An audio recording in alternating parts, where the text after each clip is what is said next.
तो देखिए हमको कहीं ना कहीं लगता है कि भगवान जो है वो मंदिर छोड़ के मस्जिदे के नीचे का इस्लाम कबूल करने का इरादा का भगवान को कारण है। बेशक अगर मंदिर तोड़ा है तो मंदिर बनवाया भी है मुगल काल। देखिए दूसरा चीज सुन लीजिए, क्या बोले कि मुगल आक्रांता जितना मंदिर तोड़ा उससे जा 4 गुना। अरे भैया औरंगजेब जो था वो अपने बाप शाहजहां को जेल में बंद करवाया। हेलो दोस्तों, हमारे देश में मस्जिदों की खुदाई का जो मामला है वो एक अहम मुद्दा बन चुका है। कभी संभल मस्जिद मामला, कभी अजमेर दरगाह मामला। और इसी चीज की जानकारी लेने के लिए रिपोर्टर जब लोगों से बातचीत करने उनके बीच पहुंचा तो उसने एक लड़के से सवाल पूछा कि आप मस्जिद की खुदाई के बारे में क्या सोचते हैं और आपके क्या विचार हैं। तो लड़के ने कुछ ऐसा जवाब दिया कि जिसे सुनकर आप भी दंग रह जाएंगे। लड़का बोला कि मुझे ऐसा लगता है कि जैसे भगवान मंदिर छोड़कर मस्जिदों के नीचे जाकर छिप गए हैं। ये लड़के की दोहराई हुई बात मैं बोल रहा हूँ, मेरे खुद के शब्द नहीं है। वीडियो बहुत ही ज्यादा इंटरेस्टिंग होने वाली है, वीडियो में बने रहें और वीडियो को लास्ट तक जरूर देखें। चलिए बिना किसी देरी के वीडियो स्टार्ट करते हैं। कब तक मस्जिदों को खोद करके मंदिर ढूंढने का प्रयास किया जाएगा जी? अब पता नहीं, ये तो देखिए हमको कहीं ना कहीं लगता है कि भगवान जो है वो मंदिर छोड़ के मस्जिदे के नीचे का इस्लाम कबूल करने का इरादा का भगवान को। ये क्या बोल रहा है भगवान को? हाँ, कहीं इस्लाम कबूल करने का इरादा का जो मस्जिद के नीचे ही रहते हैं। का आरोप लग रहा है कि जबरदस्ती मुगल काल में उन लोगों को ने मंदिर तोड़ करके मस्जिद बना दिया था। मुगल काल ने बेशक अगर मंदिर तोड़ा है तो मंदिर बनवाया भी है मुगल काल। देखिए आप बालाजी तिरुपति जी मंदिर जो बड़ा मंदिर है वो मुगल काल ने ही बनवाया था। अच्छा, मुगल काल ने ही बनवाया। जितना तोड़ा उससे 4 गुना ज्यादा मुगल काल बनवाया। चलिए ठीक है, मंदिर मस्जिद पे आप हटिए और ये बताइए कि अगर हमको मंदिर खोजना है तो सिर्फ हिंदू भगवान खुद काहे नहीं निकल के आ जाते हैं कि हम यहाँ छिप मस्जिदे के नीचे क्यों? मस्जिदे के सनातन धर्म पे भगवानों पे आरोप लगा रहे हैं हम नहीं लगा रहे हैं भैया। लोगों के अंदर कोई शक्ति नहीं है, कोई ना आप अपना जुबान मेरे नहीं दे सकते। हम आरोप नहीं, भगवान कहिए, राम कहिए, रहीम कहिए, अल्लाह कहिए, ईश्वर कहिए, सब एक ही है। अगर हम मंदिर चले जाएं तो कोई हमको पंडित रोक नहीं सकता। अगर हम मस्जिद जाएं तो कोई मौलाना रोक नहीं सकता। गुरुद्वारा जाएंगे तो कोई सिख हमको रोकेगा नहीं। तो सब धर्म एक जैसा, आदर दिल से होता है, आदर सम्मान कीजिए और सब धर्म को एक समान देखिए। ऐसा है तो सऊदी अरब में जो हज करने के लिए हिंदू धर्म का अगर कोई व्यक्ति चले जाए तो वहाँ पे एंट्री तक नहीं है। ऐसा क्यों है? अगर आपकी बातें सही है। चलिए आप बोल रहे हैं सऊदी अरब में, इंडिया में वैसा कोई मंदिर नहीं है जो सऊदी अरब में बना। सही बात बना ना, हिंदू के लिए बना, बहुत बड़ा मंदिर बना कि नहीं बना? ओहो, बना कि नहीं बना? बना है। अब शुरू बना है ना, हिंदू अपना वहाँ पूजा करे। लेकिन अभी बोले ना कि हिंदू भी जा सकता है, मुस्लिम भी जाता है एक दूसरे के मंदिर मस्जिद में, तो फिर वहाँ पे क्यों वहाँ पे प्रतिबंध? सऊदी का तो हम जान नहीं रहे, वो इस्लामिक स्टेट है। इंडिया में हम है, इंडिया ही का बात कीजिए। इंडिया में सेकुलर सब धर्म का मतलब ये है, सब धर्म का मान सम्मान है यहाँ पे, है कि नहीं? है ना? मानते हैं कि नहीं कि मंदिर को तोड़ करके मस्जिद बनाया गया है? कौन मंदिर तोड़ के बनाया? औरंगजेब मंदिरों को, जैसे भी सुप्रीम कोर्ट ने फैसला दिया कि राम मंदिर जो बना है वो जो है कि मस्जिद के ऊपर मंदिर पहले था वहाँ पे बना है, तो कहीं ना कहीं सुप्रीम कोर्ट भी मान रहा है ना कि मंदिर को तोड़ के मस्जिद बनाया गया है। सुप्रीम कोर्ट बोला था ये भी बात कि 1991 कुछ में पिटीशन दाखिल हुआ था और वो पास भी हुआ था कि बाबरी मस्जिद को छोड़ के बाकी जो भी धर्म स्थल है, मंदिर हो, मस्जिद हो, गुरुद्वारा, चर्च हो, कोई भी हो, वो जहाँ का है वही रहेगा, उससे छेड़छाड़ नहीं किया जाएगा, सिर्फ बाबरी मस्जिद को छोड़ के। बाबरी मस्जिद का फैसला सुनाई हो गया, मंदिर निकला, मस्जिद निकला ही नहीं। अगर वहाँ पे बाबरी मस्जिद में भी वहाँ पे किस्सा है, यहाँ पे हिंदुओं लोग को मोदी सरकार बेवकूफ बनाया। अगर बाबरी मस्जिद में मंदिर निकला तो उसमें तो मुसलमान का कोई हक नहीं है। अगर मंदिर निकला बाबरी मस्जिद में तो मुसलमान का तो कोई हक नहीं है। तो फिर उससे 4 गुना ज्यादा जमीन क्यों दिया मुसलमानों को मस्जिद बनाने के लिए? बात खत्म। वही वाली बात, अगर वहाँ मंदिर निकलेगा तो मुसलमान को क्यों देंगे जमीन मस्जिद बनाने के लिए? क्यों देंगे हम? विवाद या तो वहाँ पे मस्जिद ही था, या तो मस्जिद था, या तो मंदिर था, तो फिर मुसलमान को दिए क्यों? सुन लीजिए, AIMIM all India Muslim personal law board, AIMMPLB सौंसे A to Z अल्फाबेट की जो पार्टी है वो क्या बोले कि इंशाअल्लाह जब तक हम जिंदा रहेंगे वहाँ बाबरी मस्जिद रहेगा। इसका क्या मतलब है कि सुप्रीम कोर्ट का फैसला नहीं मान रहे हैं। देंगे आप इसका? दूसरा चीज सुन लीजिए, ये क्या बोले कि मुगल आक्रांता जितना मंदिर तोड़ा उससे जा 4 गुना। अरे भैया औरंगजेब जो था वो अपने बाप शाहजहां को जेल में बंद करवाया और उसके बाद जो है सो शाहजहां बोला कि अब हम बैठल क्या करेंगे, 4 गो बच्चे को भेज दो, हम कम से कम कुरान पढ़ा देते हैं। तो चिट्ठी में लिख के भेजा था कि मतलब साहेबगिरी चल गया है, नवाबी अभी भी छाट रहे हैं। खाना लिमिटेड में मिलता था, पानी जो है सो उसको लिमिटेड में दिया जाता था। बाद में शाहजहां अपने किताब में लिखा है, किताब में वो लिख के गया, नहीं भाई को अगर नहीं पता हो तो जाके उसका लिखा हुआ किताब पढ़ो, क्या लिखा है। अरे तुमसे अच्छा तो हिंदू धर्म है, साला मरने के बाद भी पितृपक्ष में पानी पिलाता है, तुम तो जिंदा पानी नहीं दे रहे हो। क्या जवाब देंगे इसका? इनकी बातें सही है, यानी AIMIM सुप्रीम कोर्ट का फैसला नहीं मानते हैं। देखिए, मानते हैं या नहीं मानते वो MIM के चीफ जानने गए ओवैसी जो है, ठीक है। और मेरा ये कहना है भैया कि बाबरी मस्जिद में अगर मंदिर निकला तो फिर मुसलमानों को क्यों 4 गुना ज्यादा जमीन दिया गया मस्जिद बनाने के लिए?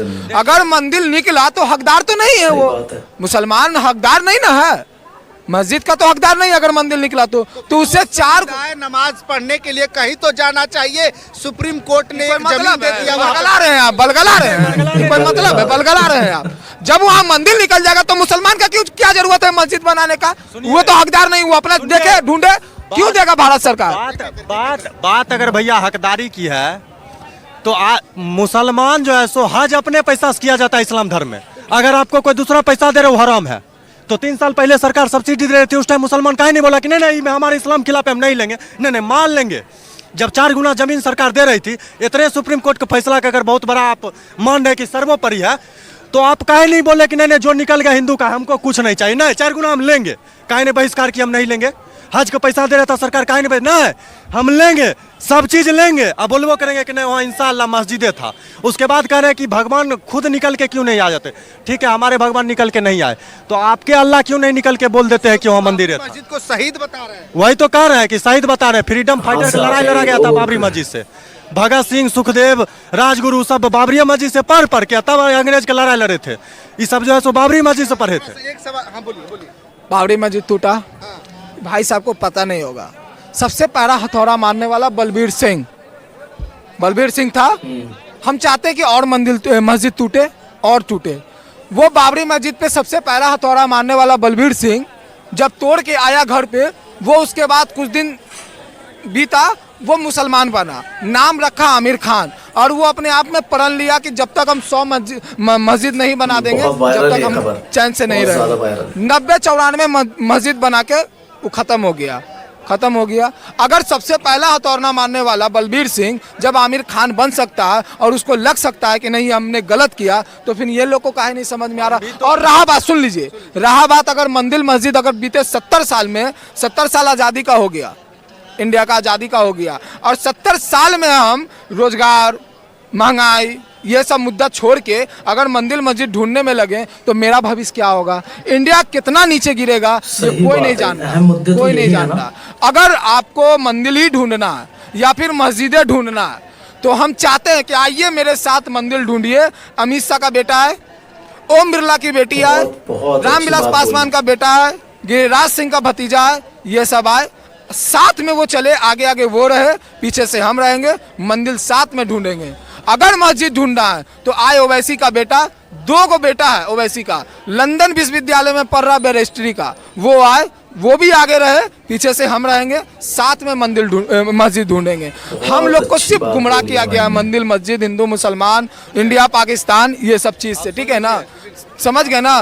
वो लोग जाके लंदन में पढ़ाई कर रहा है, अमेरिका में पढ़ाई कर रहा है, ऑफिस AC वाला में बैठ रहा है, कार AC वाला में घूम रहा है। हम लोग का भविष्य क्या है? सरकारी स्कूल में जाएंगे, बोरा बिछा के पढ़ना होगा पढ़ेंगे, नहीं पढ़ना होगा तो फिर तो दिल्ली, बम्बे, गुजरात, लोहा फैक्ट्री में कमाना है। जवाब सुन लीजिए, सही बात बोली। APJ अब्दुल कलाम कौन इंग्लैंड के कैम्ब्रिज यूनिवर्सिटी में पढ़े थे या ऑक्सफोर्ड में पढ़ने गए थे या किसी नेता के बेटा थे? मुस्लिम समुदाय थे कि नहीं थे पूछिए। दूसरा, जब वो मरे अफजल गुरु के लिए कैंडल मार्च निकलता है। APJ अब्दुल कलाम का जब जनाजा निकला था क्या मुसलमान समुदाय गया था? दूसरा चीज सुनिए, अरे सुन तो लीजिए, जवाब नहीं। अगर APJ अब्दुल कलाम मरे शहीद हुए, बहुत आदरणीय हैं, वो शहीद हुए। तो वो कोई इंडियाई से पढ़ के आए थे, इंडियाई से पढ़े थे, वो परमाणु दिए। अगर वो ख़त्म हुए, कोई मुसलमान नहीं किया। लेकिन भाई साहब को नॉलेज नहीं होगा, भारत का कोई मुसलमान बिन बुलाए दावत में पाकिस्तान बिरयानी खाने नहीं गया, मोदी जी गया। भारत का मुसलमान बिन बुलाए जिन्ना के मजार पे नहीं गया चादर चढ़ाने, अडवाणी जी गए। इनको भाई साहब को पता नहीं होगा, भारत का कोई मुसलमान नहीं गया था जिन्ना के मजार पे चादर चढ़ाने, अडवाणी जी गए। 26/11 में हमने कसाब को नहीं बुलाया था। हम 50 आतंकवादी के नाम बता सकते हैं जो समुदाय विशेष से हैं। ये 10 गो आतंकवादी के नाम बता दे जो हमारे समुदाय से हम मान लेंगे। अरे भैया हम परेशान हैं, ठीक है, भारत में हिंदू मुसलमान है, तो अमेरिका डोनाल्ड ट्रंप काय बोल रहा है इस्लाम के खिलाफ, ब्रिटेन काय बोल रहा है इस्लामिक स्टेट बन जाएगा, फ्रांस काय बोल रहा है, मतलब सब जगह मोदी जी कर रहे हैं। मोदी जी से पहले नहीं था हिंदू मुसलमान, ठीक है, हिंदू मुसलमान मान लेते हैं। आज सीरिया में क्या हो रहा है, सिया वर्सेस सुन्नी, वहाँ तो हिंदू नहीं है। इजराइल में क्या हुआ, यहूदी वर्सेस मुसलमान, वहाँ तो हिंदू नहीं है। चाइना में क्या हुआ, बोला रोड पे नमाज पढ़ोगे मार देंगे, नमाज पढ़ना बैन नहीं है। चाइना में भी हिंदू मुसलमान है क्या। दूसरा ही बोले बेरोजगारी और पढ़ाई लिखाई। भैया जब कांग्रेस की सरकार थी, आज से 10 से 11 साल हो गया सरकार के, 11 साल पहले जाइए, हमको लिटरेसी रेट बता दीजिए, अभी का बता दीजिए। उस टाइम महंगाई का दर कितना था, उस टाइम महंगाई का दर कितना, अरे उस टाइम जो है सो दर जो था, ग्रोथ रेट, विकास दर जिसको कहते हैं, उसी से ना पता चलता है कंट्री आपका कितना डेवलप कर रहा है, कितना डेवलप कर जा रहा है। अब ये मेरे एक सवाल का जवाब दीजिए, ये मंदिर मस्जिद ढूंढना अब कहाँ तक सही है। अभी देखिए अजमेर दरगाह में जाकर ढूंढना, संभल में जाकर, ये कहाँ तक सही है। अब तो देश को आगे बढ़ाने की बात करनी। आप हमको ये बात बताइए, विकास दर जो होता है उससे पता चलता है देश कितना विकास कर रहा है। जब कांग्रेस की सरकार थी 1%, 1.5%, कभी कभी 0 हो जाता था। भाजपा की सरकार आई है जब से, तब से जो है सो विकास दर पूरे दुनिया में हाईएस्ट ग्रोइंग इकोनॉमी में इंडिया नंबर 1 पे है।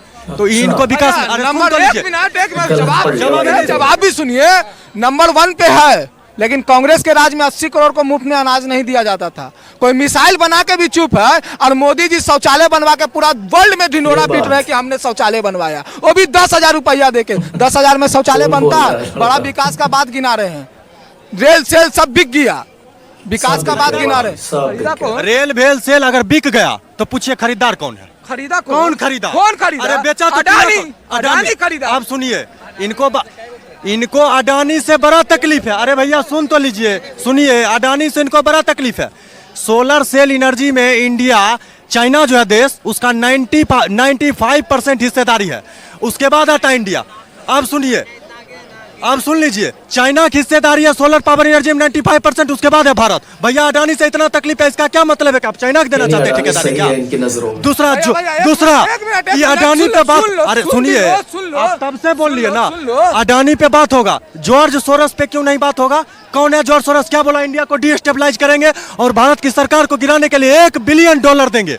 मोदी सरकार को गिराने के लिए $1 बिलियन देंगे। अमेरिका का आर्टिकल छापा है, अगर झूठ है तो बोले राहुल गांधी आके, अगर ये बात झूठ है राहुल गांधी आकर के बोले। ONCRP का डेटा है कि भारत को डिस्टेबलाइज करेंगे, उसके पॉलिटिक्स में हिस्सेदारी करेंगे। UN का डेटा है कि भारत के पॉलिटिक्स में छेड़छाड़ किया जा रहा है, और बाजाबते जॉर्ज सोरस बोला $1 बिलियन देंगे। अगर मोदी जी को हटाने तो पैसा लेगा कौन? विपक्षी दल ही ना पैसा लेगा। क्या मतलब है? दो बात आया, अमेरिका चाइना, दोनों बात सुनिए। चाइना इंडिया से 2 साल पीछे आजाद हुआ 2 साल पीछे, 2 साल बाद आजाद हुआ इंडिया से चाइना 2 साल बाद। चाइना का ग्रोथ देखिए और इंडिया का। चाइना में 5 किलो राशन के लिए, एक मिनट भैया, आप पता कर लीजिएगा, 1 मिनट। और पता, चाइना में 5 किलो राशन के लिए लाइन में नहीं लगता, ठीक है ना लोग, और इंडिया में लगता है। एक मिनट। और अमेरिका का बात, अमेरिका में बोल रहा है लोग कि मतलब पैसा देंगे मोदी सरकार गिराने के लिए, ठीक है। अमेरिका में एक समय पहले अरविंद केजरीवाल का एक पेपर में छपा था कि सबसे अच्छा सरकार अरविंद केजरीवाल चला रहे हैं, वहाँ का शिक्षा, स्वास्थ्य, हर चीज ढंग से हो रहा। मोदी जी जबकि प्रधानमंत्री थे, अरविंद केजरीवाल का छपा था, तो उस समय मोदी का क्यों नहीं छपा? बोले कि चाइना 3 साल बाद आजाद हुआ। अरे भैया चाइना एक ऐसा देश है, लेफ्टिस्ट देश है, लेफ्टिस्ट डिक्टेटरशिप का सरकार है यहाँ। अरे सुनिए, यहाँ चाहिए डेमोक्रेसी, मतलब वोट देंगे तब सरकार। चाइना में तो चीज नहीं है। लोग कह रहे हैं कि चाइना में इतना डेवलपमेंट है, भारत में काहे नहीं है। 1947 में भारत आजाद हुआ भैया, 1950 में चाइना हुआ, ठीक। 1947 से लेकर अभी तक किसका राज था? कौन ज्यादा शासन किया है भारत में? कांग्रेस का नहीं लग रहा है। कम से कम 15 साल मोदी जी राज किए तो इतना सवाल उठा। एक जो भी 5 साल रहेंगे ना तो हम मानेंगे ना उनको। अब आगे बताइए भैया कि भारत में केवल एक एम्स था ना, मोदी के शासन से आने से पहले कई एम्स बना था। और अभी आप देख लीजिए, हो गया और इससे सुनिए, जुमला नहीं, ठीक है, बताइए कहाँ से आते हैं लोग? 70 साल कांग्रेस राज किया, एक बना पाया। 15 साल, अभी 5 साल आने वाला समय में भी, ठीक है, कितना एम्स बनने वाला है भी आपको पता है। कितना मेडिकल कॉलेज में, कई गो एक्सप्रेस वे था भारत में, एगो लखनऊ एक्सप्रेस वे छोड़कर मोदी की सरकार आने से पहले। आज देखिए मीटर पे पैर धर रहे हैं भैया, पहुंच जा रहे हैं। हम झारखंड पुलिस एसटीएफ में हैं भैया, हम आपको बता रहे हैं क्या स्थिति था पहले के, ठीक है। और अभी आप, मेरा भाई सीआरपीएफ में 2015 में मेरा भाई था, 6 गो AK-47 का गोली लगा था भैया भाई को जी, आरा से बिलोंग करते हैं। 6 गो AK-47 का गोली लगा था भैया पीठ पे, ठीक है। कोई कुछ नहीं, उसके बाद जब से मोदी सरकार हुआ, कोई का जवान है ठोक दे, ऐसे करता है भैया, बोलता है ना कि फायरिंग करके दिखाइए, मैगजीन में लोड करता है, मारता है, दिखाता। वहाँ पहले एक गोली का जवाब देना रहता था। कि मोदी के राज में पुलवामा अटैक हुआ था ना। सही बात है। वीडियो देखकर तो आप सभी लोग समझ ही गए होंगे कि हमारे देश में मंदिर और मस्जिद मामला कितना अहम मुद्दा बन चुका है, जिसके सामने बेरोजगारी और महंगाई जैसे सारे मामलों को, सारे मुद्दों को जनता भूल चुकी है। और इसी चीज पर ध्यान देना जरूरी हो गया है कि किस मस्जिद के नीचे मंदिर था और किस मंदिर के नीचे मस्जिद थी। आप सभी लोगों की इस वीडियो को देखकर क्या राय है? आपकी नजर में ये मुद्दा क्या मायने रखता है? आपके क्या विचार हैं? कमेंट करके जरूर बताएं। मिलते हैं नेक्स्ट वीडियो में।